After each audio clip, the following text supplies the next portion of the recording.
मिंबर से उन्हें पैगाम दे करके जाता हूँ, तुम क्या तुम्हारे बाप दादाओं ने भी उखाड़ने की कोशिशें की हैं। क्या बात। और सिर्फ ये एक खित्ता नहीं है, एक खित्ता नहीं है, इन कीड़ों की तो कोई हैसियत नहीं। इनका बाप इजराइल मिलकर गज़ा को कुछ नहीं कर सका। कत्ल करने का मतलब फना करना नहीं होता। इजराइल जैसी जालिम ताकत जिसके पास सुपर पावर ताकतें, पेट्रोट मिसाइल भी हैं, दादा अमेरिका साथ में खड़ा हुआ है, यूरोपीय यूनियन साथ में खड़ी है और निहत्ते कंकरियां लेकर खड़े होने वाले बच्चों का मुकाबला कर रहे हैं। और एक दो नहीं 10,000 से ज्यादा कत्ल भी कर डाले, बच्चों को मार भी दिया, लेकिन पेट नहीं भरा, डर खत्म ही नहीं हुआ। वो डर अभी भी खत्म नहीं हुआ। हजारों को कत्ल तो कर लिया, लेकिन रात की नींद और चैन अभी भी बेकार है, गारत है, क्योंकि उन्हें अंदाजा है इस बात का कि इनमें एक भी जिंदा बाकी रह गया तो कल का वो सलाहुद्दीन बन सकता है। क्या बात। तारीख दोहराई जा सकती है। तुम्हारे इलाकों को उखाड़ फेंकने और इसको बेघर करने की एक ही साजिश होती है कि ये गुलामाने उम्मत मुहम्मदिया में रसूल पाक सल्लल्लाहु ताला अलैहि वसल्लम की इस उम्मत में कोई शेर बेदार ना हो जाए, वरना कुत्तों की नींद हराम करके रख देगा। क्या बात। मेरे अजीजों, अपनी वैल्यू समझो, अपनी हैसियत समझो। जब तुम्हारे साथ बुरी नजर लग जाए तो तुम्हारे उरूज और इर्तिका की मंजिलें शुरू हो जाती हैं। उन जालिमों को ये तारीख याद होना चाहिए कि जब मेरे ख्वाजा सरकार गरीब नवाज हिंदुस्तान तशरीफ लाए थे, उनके आने के बाद जो कुछ भी उनके साथ किया गया, उनके बाप दादाओं ने तारीख बताई होगी। गरीब नवाज को निकालने के लिए, उनकी झोपड़ी उजाड़ने के लिए, उनके खीमे को तोड़ने के लिए, यहाँ तक के सरकार गरीब नवाज जिस दरख्त के नीचे बैठे वहां से उठवा दिया, क्या क्या नहीं किया। लेकिन आज तारीख 800 साल के बाद भी सन्नाटेदार थप्पड़ मार करके बता रही है, जिसको तुम यहाँ से बेघर करने की कोशिश कर रहे थे, अल्लाह ने उसे ऐसा बादशाह बनाया, तुम्हारी हुकूमतें 5 साल के बाद डील डोल होने लगती हैं। और उस मर्द कलंदर की हुकूमत 800 साल से चल रही है, वो भी गर्दनों पर नहीं, लाखों दिलों पर हुकूमत कायम है। क्या बात है। सुभान अल्लाह। कुरान में अल्लाह फरमाता है, वो अम्मा मा यनफउन्नास फयमकुतु फिल अर्द, जो लोगों को नफा देता है वो जमीन में बरकरार रहता है। कुरान की आयत पढ़ करके मैं तुम्हें हौसला देता हूँ, तुम्हें यह हौसला देता हूँ। अल्लाह ने कुरान में फरमाया, इन्ना अर्दी वासिआ, मेरी जमीन बहुत कुशादा है, मेरी जमीन बहुत कुशादा है। रब ताला फरमाता है, वलक़द कतबना फी ज़बूरी मिन बादि ज़िक्र अन्नल अर्द यरिथुहा इबादियस सालिहून, हमने ज़बूर में ये लिख दिया है कि हम इस जमीन का वारिस नेक बंदों को बनाएंगे। सुभान अल्लाह। आप इस बात के खौफ में न रहे, इस बात के खौफ में न रहे। अजीज़ा ने गिरामी वक़ार, जो काम तुम्हें करने के लिए कहा गया है वो क्या है? वो एक ऐसा इनकलाब इस जमीन से आना चाहिए, एक ऐसा इनकलाब। आपको मैं एक बात बता दूं, तारीख में जो तुम्हारी सिचुएशन और तुम्हारी हालत के मुताबिक हो, मैं वो बात करने की कोशिश करता हूं ताकि तुम्हारे दिल पर असर हो। आप जिस इलाके में रह रहे हैं, आप यहाँ के हालात बेहतर जानते हैं। वो दिन याद करो जब नबी पाक सल्लल्लाहु ताला अलैहि वसल्लम ने ऐलान नबूवत फरमाया मक्का में, और उसके बाद कुफ्फार और मुशरिकीन का जुल्म शुरू हो गया। गरीब सहाबा को पकड़कर मारते थे।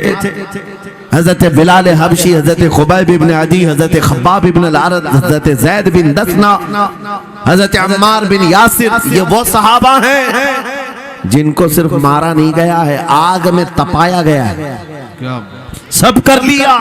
मॉब लिंचिंग मक्का के जालिम करते थे बहुत। और एक दिन ऐसा आया, तवज्जो, मैं जो कहने जा रहा हूं, नबी पाक सल्लल्लाहु ताला अलैहि वसल्लम हरम पाक में दाखिल हुए, मस्जिद हरम में आए। खाने काबा की चाबी उस वक्त उस्मान बिन शैबा के पास हुआ करती थी, जो ईमान लाए हुए नहीं थे। हज़रत उस्मान गनी नहीं है, वो दूसरे उस्मान है। उस्मान बिन शैबा के पास काबे की चाबी होती थी। हुजूर पाक सल्लल्लाहु अलैहि वसल्लम ने उनके पास आकर के कहा, उस्मान काबे की चाबी दो, दरवाजा खोल के मैं अंदर जाना चाहता हूं। उन्होंने कहा, नहीं, तुम हमारा दीन छोड़े हुए हो, हमारे दीन से तुम बरगश्ता हो, मैं तुम्हें काबे में अंदर आने नहीं दूंगा। किससे कहा? कायनात के आका मौला रसूलुल्लाह। हुजूर ने कुछ नहीं कहा। तवज्जो, मेरे आका ने फरमाया, उस्मान याद रखना, एक दिन ये चाबी मेरे पास होगी और ये चाबी मैं जिसको चाहूंगा दूंगा और कयामत तक उससे कोई चाबी छीन नहीं सकेगा। सुभान अल्लाह, सुभान अल्लाह। इतनी बड़ी बात, जबकि मक्का के हालात बहुत अलग थे। जगह जगह सहाबा को मारा जा रहा था और छुप छुप करके इस्लाम की तबलीग की जा रही थी। उस जमाने में मेरे आका फरमाते हैं, उस्मान ये चाबी एक दिन मेरे हाथ में होगी काबे की, मैं जिसे चाहूंगा अता करूंगा और फिर कयामत तक उससे कोई चाबी नहीं छीन सकेगा। यह हदीस पाक में मौजूद है। उस्मान बिन शैबा कहते हैं, पहले तो मुझे हंसी आई, क्योंकि ये खाने काबा की चाबी की जिम्मेदारी आम नहीं होती, खानदानी है, बरसों से चली हुई विरासत के साथ आती है। और ये इस तरह से मुझे कह रहे कि चाबी इनके पास चली जाएगी। और फिर उस्मान बिन शैबा कहते हैं, इनके हालात देख करके तो लग नहीं रहा था कि चाबी जाएगी, लेकिन जलाल जिस अंदाज में गुफ्तगू हो रही थी, ये देखकर डर भी लग रहा था कि कहीं ये सचमुच चाबी ले तो नहीं लेंगे।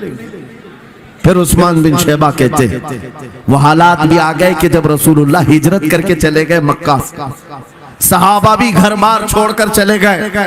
उस्मान बिन शैबा कहते हैं, आप तो दिल मेरा चौड़ा हो गया, कहां मुझसे चाबी लेने की बात कर रहे थे, कहां इनका घर भी नहीं बचा, घर भी छोड़कर जाना पड़ा। अगर कल तुम्हारा घर छोड़कर जाना पड़े तो मेरी ये बात याद रखना, इस हदीस को याद रखना। हुजूर पाक हिजरत करके चले गए, सहाबा भी अपने घर बार सब छोड़कर मदीने चले गए। उस्मान बिन शैबा कहते हैं, अब तो मेरा सीना चौड़ा था, कहां ये चाबी की बात करते थे, कहां अपना घर भी नहीं रख सके। साल गुजर गया, 2 साल गुजर गए, 3 साल गुजर गए, 4 साल गुजर गए, 5 साल गुजर गए, 6 साल गुजर गए। हिजरत के बाद फिर वो दिन आ गया जब नबी पाक सल्लल्लाहु अलैहि वसल्लम 10,000 सहाबा के साथ 20 रमजानुल मुबारका को मक्का में फातह मक्का बनकर दाखिल हो रहे हैं। सुभान अल्लाह, सुभान अल्लाह। 6 साल के बाद वापस ही है। जब हुजूर तशरीफ लाए, मक्का की गलियों में अब मुकाबला करने की किसी की हिम्मत नहीं थी, ताकत नहीं थी।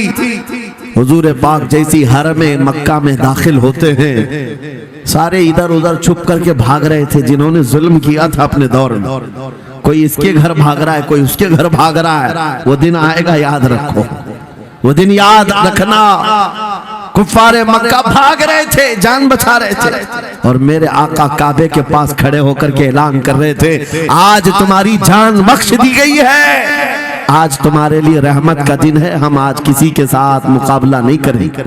हुजूर अपनी रहमत के खैरात बांट रहे हैं। फिर अब सुनो, 10,000 सहाबा के साथ जब मक्का मुकर्रमा में मेरे आका दाखिल हुए, अब खाने काबा खोलने की बात थी। चाबी किसके पास है? उस्मान बिन शैबा के पास। बुलाया रसूलुल्लाह ने, कहा है उस्मान बिन शैबा? आए, सर झुकाए हुए आए, ईमान लाए हुए नहीं थे। कहा लाओ चाबी। चाबी दे दिया हुजूर के हाथ में। कहा है उस्मान, क्या मैंने ये बात नहीं कही थी, एक दिन ये चाबी मेरे हाथ में आएगी? वो सर नहीं उठा सके, सर झुकाए खड़े रहे। मेरे आका ने अपने हाथों से चाबी खोला, खाने काबा का दरवाजा खोला, और वहां से सारे शिर्क व कुफ्र की आलाइशों को पाक किया। फिर उसके बाद चाबी बंद करके, अब सुनो, मेरे आका बाहर आए और फरमाया, आज मैं ये चाबी ऐसे आदमी के हाथ में दूंगा जिससे कयामत तक कोई छीन नहीं सकेगा। क्या बात है, सुभान। कितना बड़ा फरमान है मेरे आका का। सुभान। हुजूर ने जब ये फरमाया तो जो बड़े बड़े सहाबा थे उनके दिलों में ख्वाहिश थी, काश चाबी हमें मिल जाए। हमारे खानदान में चलती रहे। वहां सिद्दीक अकबर भी हैं, फारूक आजम भी हैं, उस्मान इब्न अफ़्फ़ान भी हैं, हैदर कर्रार भी हैं, रिज़वानुल्लाहि अलैहिम अजमाइन। सब सहाबा के दिल में ख्वाहिश थी ये चाबी हमें मिल जाए। मेरे आका सल्लल्लाहु अलैहि वसल्लम ने सबकी तरफ देखा और फिर आयत पढ़ी, इन्नल्लाह यअमुरुकुम अन तुअद्दुल अमानाति इला अहलिहा। बेशक अल्लाह तुम्हें हुक्म देता है अमानत उसके अहल के सुपुर्द कर दो। ये आयत पढ़ करके मेरे आका फिर उन्हीं शख्स को बुलाते हैं जिनके पास पहले से चाबी थी, उस्मान बिन शैबा, करीब आओ, करीब आओ। वो कहते हैं मेरी तो हालत गैर थी, आज तो मैं मुजरिम बनकर के आया था, कैदी बनकर के आया था, मुझे तो आज मारा जाना था, ईमान लाए हुए नहीं थे। हुजूर ने कहा ये चाबी वापस मैं तुमको ही देता हूँ और सुबह कयामत तक ये तुम्हारे खानदान में रहेगी। सुभान अल्लाह। इतना कहना था, उस्मान बिन शैबा ने पुकार कर कहा, ला इलाहा इल्लल्लाह मुहम्मदुर रसूलुल्लाह। क्या बात है, सुभान। मेरे अजीजों, आज भी जाकर देख लेना, दसियों बादशाह आए होंगे, सैकड़ों हुकूमतें बदल गई होंगी, खाने काबा की चाबी आज भी उस्मान बिन शैबा के खानदान में ही मौजूद है। वो सहाबी रसूल। मैं ये हदीस इसलिए आपके सामने अर्ज किया, तुम उस रसूल के उम्मती हो, उस रसूल के उम्मती हो जिन्हें एक बार ललकार करके चैलेंज कर दिया गया था कि काबा की चाबी नहीं देंगे। मेरे आका सल्लल्लाहु अलैहि वसल्लम ने अपने जलाल और जमाल के संगम के साथ ऐलान फरमाया था ये चाबी मेरे हाथ में होगी। आज उस हबीब कायनात रसूल कायनात सल्लल्लाहु अलैहि वसल्लम की उम्मत को मैं ये हदीस सुना करके अर्ज कर रहा हूँ, हालात अगर मक्का जैसे आ गए तो नर्वस मत हो जाना, हमारा घर लुट जाएगा, हमारी चाबियां चली जाएंगी, हमारे कुवाड़ दरवाजे बंद हो जाएंगे। उस नबी को याद करना, आका आपका उम्मती अगर बेघर किया जा रहा है, आपकी तरफ से मदद आ जाए और आएगी, मेरा यकीन है मदीने से आवाज आएगी। आज ये जालिम कुत्ते अगर तुम्हारा दरवाजा बंद करते हैं, इंतजार करो, इंतजार करो, कुछ देर की खामोशी है, फिर शोर आएगा। आज कुत्तों का वक्त है, कल हमारा दौर आएगा। नारे तकबीर, नारे रिसालत, अज़मते रसूल, शाने रसूल, फैजाने औलिया इकराम, फैजाने आशिक़े रसूल। बात सिर्फ इतनी है कि हम छोटी छोटी तकलीफों से बिलबिला उठते हैं और हम सबर की तरफ नहीं देखते हैं। हमें हालात आज हिला दिए जाएंगे, झिझोड़ दिए जाएंगे। कुरान पाक में रब ताला फरमाता है, अम हसिबतुम अन तदखुलुल जन्नह वलम्मा यातिकुम मसलुल लदीन खलौ मिन क़ब्लिकुम मस्सतहुमुल बअसाउ वद्दर्राउ वज़ुलज़िलू हत्ता यक़ूलर रसूलु वल्लदीन आमनू मअहु मता नस्रुल्लाह अला इन्न नस्रल्लाहि क़रीब। मेरा रब फरमाता है, क्या तुम ये सोच कर बैठे हो कि ऐसी ही जन्नत में दाखिल हो जाओगे और पहले वालों को जिस तरह तकलीफें आई तुम्हें नहीं आएंगी? उनको हिला दिया गया था, यहाँ तक कि रसूल ने भी और उनके साथ ईमान वालों ने भी ये कह दिया, ये कहने लग गए अल्लाह की मदद कब आएगी? आगाह हो जाओ, अल्लाह की मदद बहुत करीब है। कुरान की आयत है। तुम अगर ये गुमान करके बैठे हो कि यूं ही जन्नत में चले जाए, हाँ यूं ही हम सारी मंजिलें तय कर लेंगे, जिसका जितना ईमान होगा उतना वो आजमाया जाएगा, उतने इम्तिहानात से गुजारा जाएगा। आज ऐ नौजवानों, तुम्हारे इम्तिहान का वक्त करीब आने वाला है। तुम्हें क्या करना चाहिए? क्या करना चाहिए? इम्तिहान देने के लिए तैयार रहना चाहिए, वरना हवाओं की कीड़े मत बनना।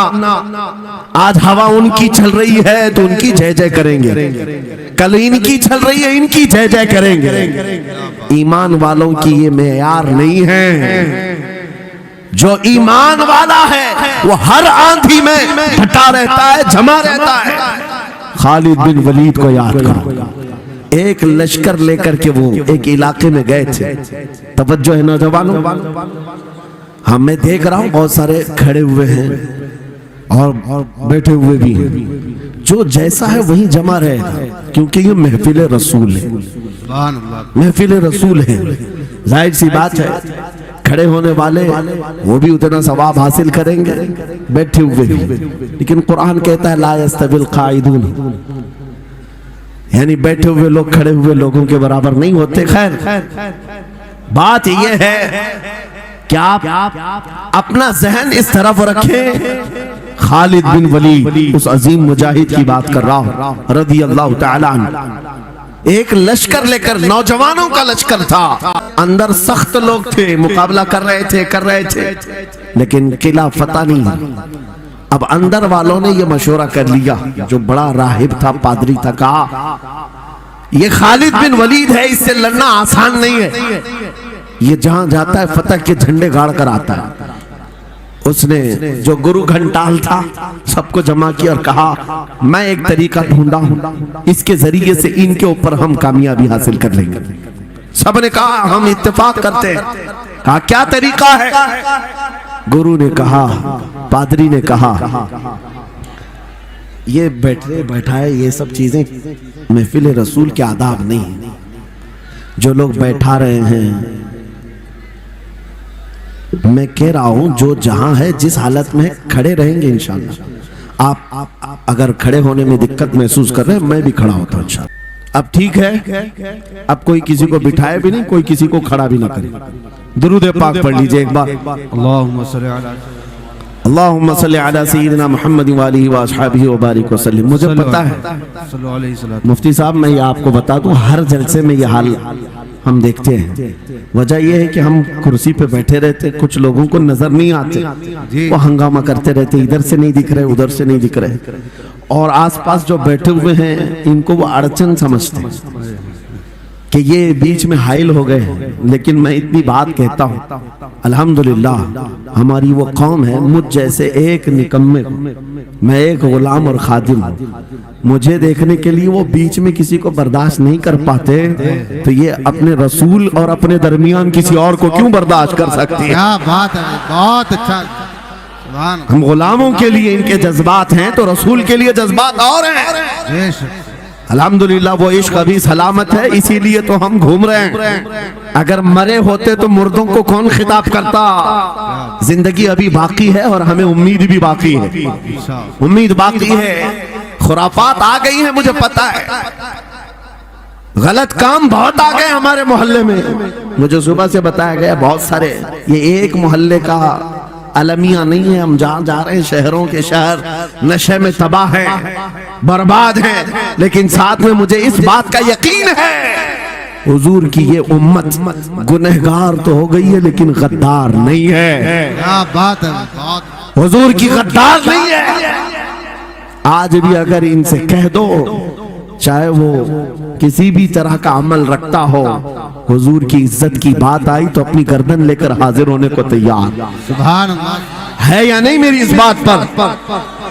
सुनो, खालिद बिन वलीद जब किले का मुहासरा कर चुके हैं, ईसाई पादरी ने अपने सारे साथियों से कहा हम इनको 3 दिन का टाइम देते हैं कि हम इनको सुलह करने की बात करेंगे, लेकिन मेरी एक शर्त होगी, ये अपने नौजवान साथियों को लेकर बाजार से गुजरते हुए आ जाए, अगर सही सलामत इनके सारे फौजी आ गए हम किले की चाबियां दे देंगे। सारे ईसाइयों ने पूछा क्या करना, क्या चाहते हो? उस पादरी ने कहा मुल्क की मशहूर खूबसूरत लड़कियों को और जरो जवाहरात को मैं रास्ते पर बिछा दूंगा, नंगी लड़कियों को खड़ा कर रखूंगा, जब खालिद बिन वलीद की फौज यहाँ से गुजरेगी, नौजवान है, नफ्स भड़कता है, और इस तरह से एक नौजवान को खरीदने के लिए 2 ही चीजें होती हैं, एक औरत है, दूसरी दौलत है, और नौजवान इसमें फिसल जाता है। मैं जानता हूं कि जब ये दोनों चीजें सजा कर रख दी जाएं, खालिद बिन वलीद के ये लश्करी टूट पड़ेंगे औरतों पर और दौलत पर, हम आसानी से इन पर काबिज हो जाएंगे।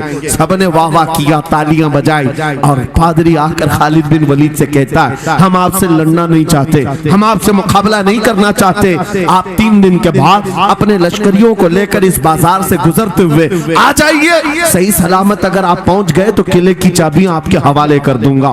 तवज्जो, खालिद बिन वलीद ने कहा मंजूर है, ये शर्त मैं इत्तेफाक करता हूँ। वापस आए, अपने साथियों से कहा जंग नहीं करनी है, लेकिन एक ही शर्त उन्होंने रखा है, 3 दिन के बाद इस बाजार से गुजर कर हमें जाना है, लेकिन कोई ना कोई हरबा तो होगा, कोई ना कोई साजिश तो होगी, हर चीज के लिए तैयार रहना।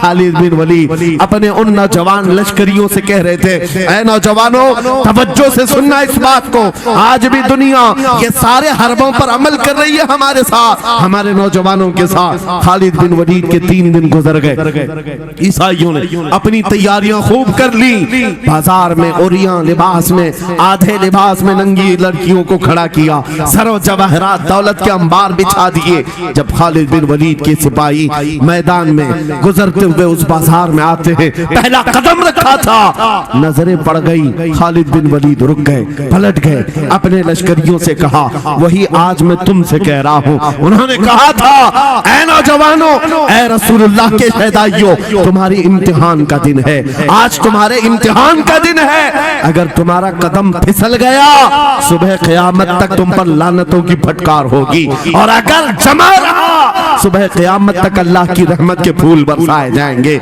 नौजवानों ने पूछा करना क्या है हमें, आज कौन से इम्तिहान में कामयाब होने का तरीका क्या है इस इम्तिहान में? खालिद बिन वलीद ने कहा कुछ न करना, बस अपने रसूल की सुन्नत पर अमल करना। कहा हम तो करते हैं, यहाँ क्या करना है? खालिद बिन वलीद कहते हैं मैंने मेरे मुस्तफा करीम को देखा है, जब रसूलुल्लाह मदीने के बाजार से गुजरते थे अपनी नजरें नीची करके जाते थे, आज तुम बाजार से जा रहे हो, बस इस सुन्नत पर अमल कर लो, अपनी हया की नजरें झुका कर चलना, फिर उसके बाद अल्लाह मालिक है। खालिद बिन वलीद के जोश और बलबले से भरी हुई ये तकरीर ऐसी असर कर गई, वो नौजवान 1-2 नहीं थे, सैकड़ों की तादाद में थे, सर झुकाए बाजार से ऐसे चल रहे हैं। तारीख निगार कहते हैं वो इस तरह से चल रहे थे कि उनके सरों पर अंडा भी रख दिया जाता तो नहीं गिरता, न इधर हिलाए न उधर हिलाए, न इधर देखे न उधर देखे, और बराबर अपनी नजरें जमीन पर झुकाए हुए तेजी से चलते हुए उस किले के फाटक तक पहुंच गए। वहां वो पादरी साहब इंतजार में थे, भटक गए होंगे, औरतों से भिड़ गए होंगे, दौलत जमा कर रहे होंगे, मगर ये दीवाने ठुकराते हुए हर दौलत और उरियानियत को उस किले के फाटक तक पहुंच गए। पादरी सामने आया, किले की चाबियां वादे के मुताबिक खालिद बिन वलीद की गोद में डाल दिया और कहा एक बात बताओ ऐ खालिद, एक बात तो बताओ, ये जो तुमने जमात, ये जो तुमने लश्कर जमा किया है सिपाहियों का, ये इंसान है या फरिश्ते हैं? इनके दिल है या नहीं? इनकी ख्वाहिशात है या नहीं? इनके जिस्मों में नफ्स है या नहीं? हमने मुल्क की सबसे खूबसूरत तरीन औरतों को खड़ा कर दिया था, दौलत को बिछा दिया था, इनमें से एक भी उसकी तरफ तवज्जो नहीं किया। खालिद बिन वलीद मुस्कुराकर जो जवाब देते हैं वो हमारा ईमान होना चाहिए। क्या जवाब देते हैं? फरमाते नादान, ऐसाई, उन आंखों को तू खरीदने की कोशिश कर रहा था जिन आंखों में पहले से जमाले मुस्तफा बसा हुआ। क्या बात है, सुभान अल्लाह। या रसूल,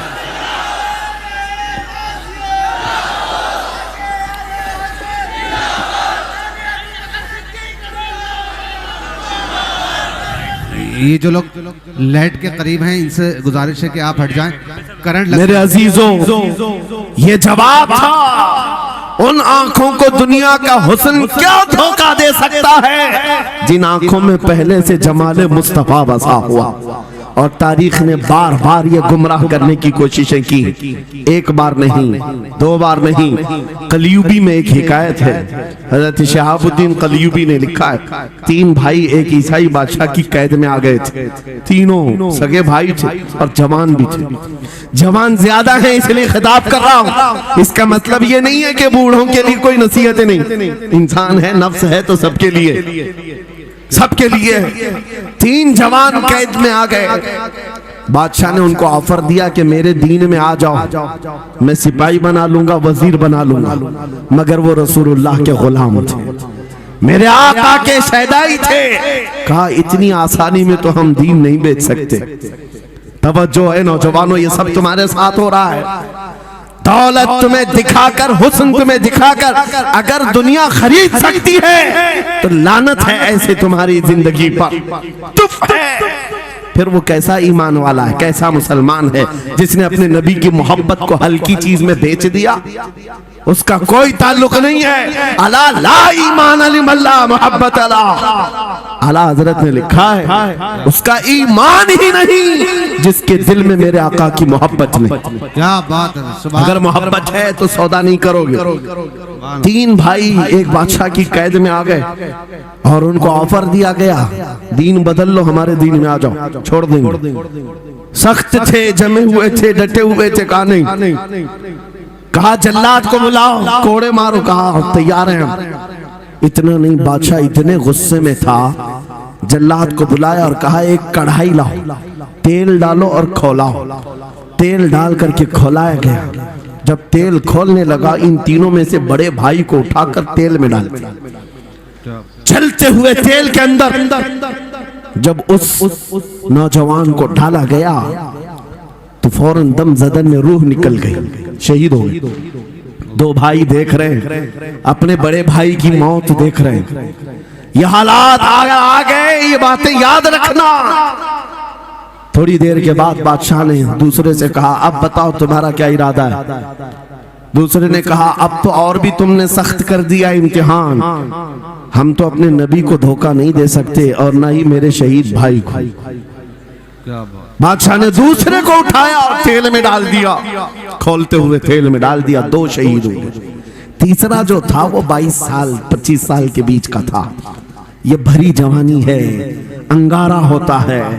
हर नौजवान को ये लगता है कि ये दिन हमारे ऐश के हैं।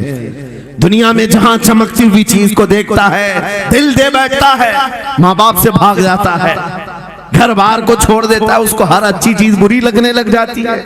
ये उम्र बड़ी खतरनाक मंजिल पे आ जाती है नौजवानों, जो इस उम्र में बच गया इंशाअल्लाह वो आगे भी बच जाएगा, आगे भी बच जाएगा। 22 साल का खड़ियल जवान है जिसके सामने उसके 2 भाइयों को खोलते हुए तेल में डाला गया, उसकी कैफियत क्या होना चाहिए। अब पूछा गया तुम्हारा क्या इरादा है।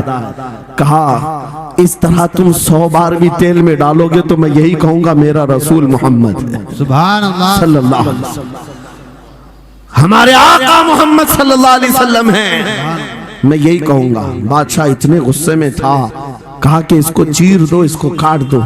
वजीर था बादशाह का चालाक, उसने कहा इसको कत्ल कर देने मार देने से कुछ होगा नहीं, मुझे 1 महीने का टाइम दे, इसको चेंज करके लेके आऊंगा, अगर नहीं लाया तो मेरी जिंदगी दांव पे लग जाए।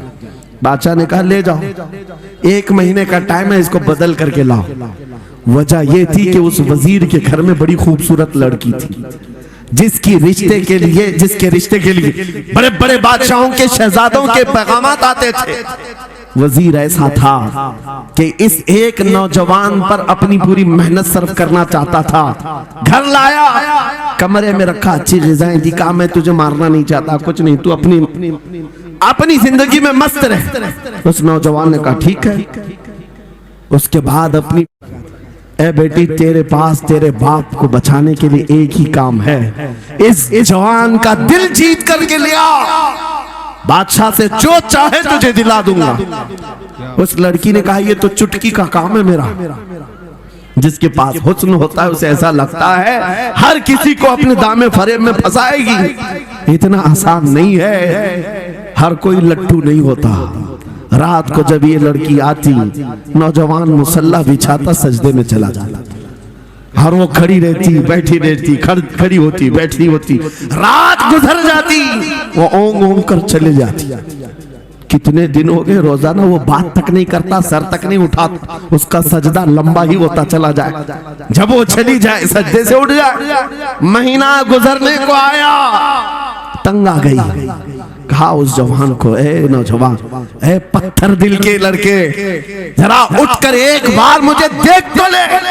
मेरे हुस्न को देखने के लिए बादशाहों के शहजादे बेचैन रहते हैं, बड़े बड़ी जगहों से मेरे निकाह के पैगामात आते हैं, मगर मेरे बाप की इज्जत की सलामती के लिए मैं तेरे साथ लगी हूँ। क्या बात है, तुझे गुरूर कितना है, मुझे देखता क्यों नहीं। नौजवान ने सर उठाए बगैर कहा बस तू अपने मकसद में कामयाब नहीं हो सकती, वापस चली जा। इसलिए कि इन आंखों में एक ही हुस्न बस रहा है, वो आमिना के लाल का हुस्न है। क्या बात है, नारे तकबीर। बस वो एक हुस्न बसा हुआ है बहुत और उस हुस्न को धोखा नहीं दिया जा सकता। सुभान अल्लाह। वो खातून के दिल में, उस लड़की के दिल में ऐसी हैबत तारी हो गई, वाह। ऐसी हैबत तारी हो गई, कप कपाने लग गई और खड़े होकर कहने लगी, मैं दिल से गवाही देती हूँ कि तू भी सच्चा है, तेरा दीन भी सच्चा। सुभान अल्लाह, सुभान अल्लाह। उठ जा, मुझे आजाद कर इस तमाम वाहियात जिंदगी से। मैं तेरे साथ आने को तैयार हूँ, तेरे दीन में भी और तेरे निकाह में भी। नौजवान खड़ा हुआ, कहा कि ये ईमान लाई हुई है। उस खातून ने कहा, मैं तेरी बेड़ियां खोलती हूँ, मैं यहाँ से जाने का रास्ता फराहम करती हूँ। दुनिया जिसको फंसाने के चक्कर में थी, अक्सर ये देखा गया है वो खुद अपनी गर्दन मुस्तफा के कदमों में देने को तैयार। क्या बात है। शर्त इतनी है कि मोहम्मद से वफा तूने, तो हम तेरे हैं। ये जहां चीज है क्या लौह कलम तेरे हैं। सुभान अल्लाह। सब तुम्हारा हो सकता है, सब तुम्हारा होगा। बस जिंदाबाद, मरहबा। मेरे अजीजों, अब सुनो आगे की बात। कलियू भी फरमाते हैं, इन जवानों की हिकायत क्यों सुना रहा हूं, ये आने वाले हालात, आने वाले हालात हैं। कहते हैं रात की तन्हाई में उस खातून ने उस नौजवान की बेड़ियां खोल दी, हुजरे का दरवाजा खोल दिया और उसको लेकर के निकल गई। कहा, रास्ता मैं बताती हूँ, सल्तनत की सरहदें मैं उबूर कराती हूँ, फिर तेरी मर्जी, अगर मुझे साथ रखना है तो ले चल अपने दयार में, या फिर छोड़ना है तो छोड़ दे। उस नौजवान ने कहा कि ठीक है, साथ चलो। रात के वक्त ये दोनों तन्हा साथ चल रहे थे। ये भागे हुए लोग नहीं है, ये ईमान पर इस्तिकामत वाले लोग, सुभान। ये हुस्न पर फिदा होने वाले लोग नहीं। रात के वक्त जब चल रहे थे, आधी रात गुजरी हुई थी, अचानक घोड़ों के दौड़ने की आवाज आई। बहुत अहम बात कर रहा हूँ, घोड़ों के टाप की आवाजें आने लग गई। अब ये दोनों डर करके एक दरख्त के पीछे छुप गए। उन्हें लगा बादशाह को खबर हो गई, बादशाह ने हमें पकड़वाने के लिए पूरी फौज भेज दी है। वजीर को भी पता चल गया होगा। ये डरे सहमे हुए दरख्त के पीछे छुपे हुए थे कि अब क्या होगा इसके बाद। घोड़ों के दौड़ने की आवाज कम होती गई, कम होती गई, और इनके दरख्त के आगे आकर सारे घोड़ों की आवाज रुक गई, सब रुक गए। और ये दरख्त के बाहर सर नहीं निकाल रहे थे। बाहर आई हुई जमात ने इनका नाम लेकर पुकारा, फला बिन फला, बाहर आ जाओ। ये नौजवान कहता है, जब मैं बाहर आकर देखा, ये बादशाह की फौज नहीं थी, इसके दोनों शहीद भाई पूरी जमात के साथ घोड़ों पर लोग आ रहे हैं। सुभान अल्लाह। जिनको बादशाह ने खोलते हुए तेल में डाला था, वो घोड़ों पर सवार आ रहे हैं। नौजवान देख करके हक्का बक्का रह गया। पूछा, भाईजान आप कैसे आए, आप कैसे आए?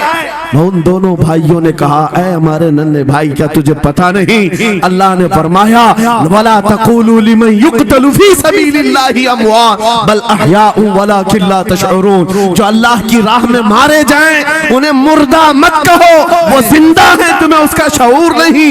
ये सिर्फ तू हमें देख रहा है, पहचान रहा है। तुझे पता है ये जो जमात हमारे साथ आई है आम लोगों की नहीं, ये बदर खंदक के सहाबा की जमात है। सुभान अल्लाह, सुभान अल्लाह। बहुत अच्छा या रसूल अल्लाह, मरहबा। अल्लाह।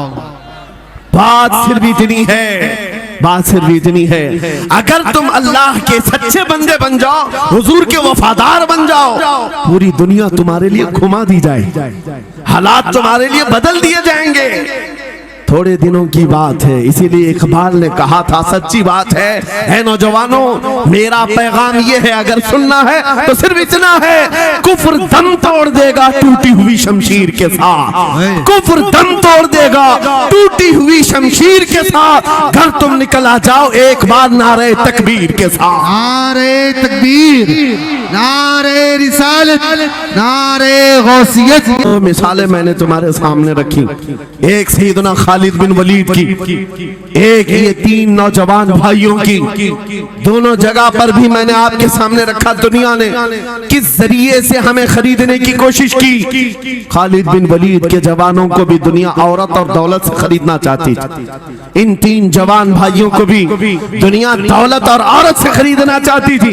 आज भी वही सिचुएशन है। आज अगरचे सामने तुम्हारे सामने नहीं लाया जाता, लेकिन हर एक की मुट्ठी में इंटरनेट पहुंचा करके, गंदी तस्वीरें तुम्हारे सामने पहुंचा करके तुम्हारे ईमान को खरीदने की दुनिया कोशिश में लगी हुई है। आपको पता है पूरी दुनिया की सबसे बड़ी इंडस्ट्री पोर्नोग्राफी की है।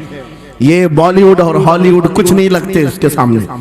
पोर्नोग्राफी जो और यहाँ गंदी फिल्में बनाने वाली इंडस्ट्री सबसे बड़ी है। करोड़ों अरबों डॉलर उसमें खर्च किए जाते हैं। किस वजह से? तुम्हारी आंखों की हया खत्म हो जाए, तुम्हारे ईमान का कत्ल हो जाए। आज नौजवान ये समझता है मेरी मुट्ठी में मोबाइल है, मुझे कौन देख रहा है। ये घर के अंदर तारीकी में बैठ करके अपनी आंखों का सौदा कर रहा है।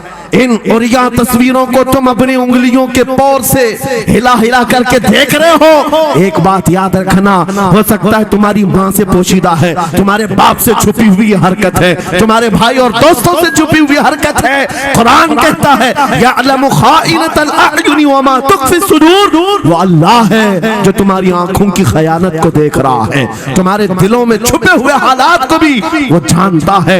इसलिए याद रखना, आज हमारी की हुई हरकतों के लिए मेरा मौला फरमाता है फमन यअमल मिस्काल ज़र्रतिन खैरन यरा वमन यअमल मिस्काल ज़र्रतिन शर्रन यरा। जो एक राई के दाने के बराबर भी नेकी करेगा, क़यामत के दिन वो भी दिखाया जाएगा, और एक राई के दाने के बराबर बुराई करेगा वो भी दिखाया जाएगा। लुक़मान हकीम ने अपने बेटे को ये नसीहत की थी, या बुनय्या इन्नहा इन तकु मिस्काल हब्बतिन मिन खरदलिन फतकुन फी सखरतिन औ फी समावात औ फिल अर्द याति बिहा अल्लाह। लुक़मान हकीम उनका नाम है जिनका जिक्र कुरान में आया है। अगरचे नबी नहीं है, लेकिन अपने बेटे को क्या नसीहत किया था, बेटा अगर तू बुराई करेगा, चाहे पहाड़ की चट्टान में अंदर जाकर या आसमानों में जाकर या जमीन में अंदर जाकर, कहते कहीं जाकर कर ले, याति बिहा अल्लाह, अल्लाह वो तेरे सामने लाएगा, अल्लाह तेरे सामने लाएगा।